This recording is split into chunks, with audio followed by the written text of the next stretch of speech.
Trump campaign representative Mehek Cooke and ABC News political contributor, former 2016 Clinton presidential campaign official Amanda Renteria join me now for more.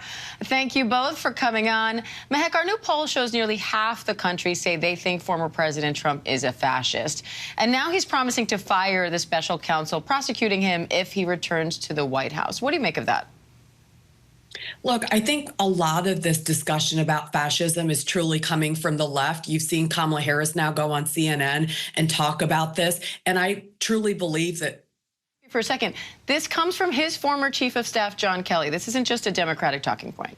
Right. And it's so interesting that 10 days before an election, when President Trump has been running for how many days now? Since December, he's coming out at the 11th hour. This pauses and makes me think that President Trump has truly led and achieved American greatness. And now you have somebody that is politically motivated and disgruntled coming out. He should have said this a long time ago.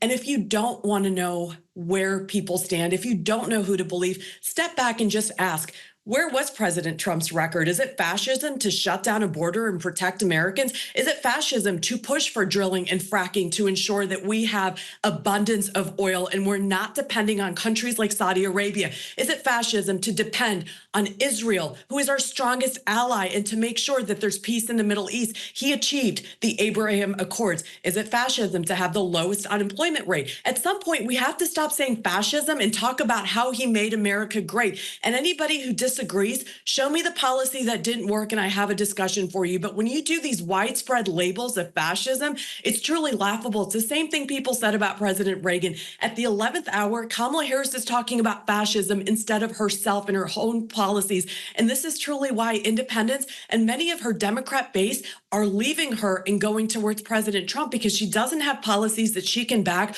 All she continues to do is the blame game. And it's truly disappointing for every single American that was a Democrat, because this is a party truly that has decided that they're going to push for any extreme policy to try and earn a vote, rather than doubling down and saying, I've got to look at my party and do better for the American people.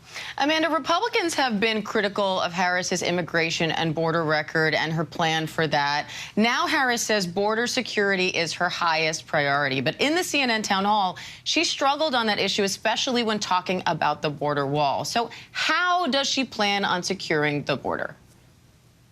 So she has to, again, continue to talk about immigration, and I think that's an easy one for her. She was part of really helping make sure that we were talking about immigration from the very beginning of the Biden-Harris administration, but also she talked a lot about, in that town hall, but on the campaign trail as well, about a bipartisan approach to this, and you can pick it up from where it left off when Trump tried to stop the bipartisan bill.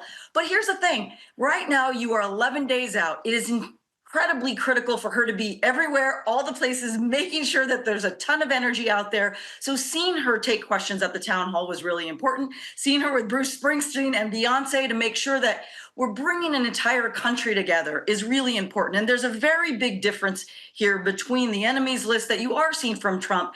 And, you know, people can hear his rhetoric. People can hear what his former colleagues have said about Trump. It's not just Kamala coming out and saying she's worried about the danger that he is. It's Trump's own staff saying that. I mean, we've never seen this in our country in a presidency where you have so many Republicans, so many people who have worked with a former candidate to come to the Democratic Party, to come to Kamala Harris and say, this is the person we need right now. And that's the message she has to go out with. One, that the country is actually united behind her, that she does have a positive vision for the country, not an enemies list, a to-do list.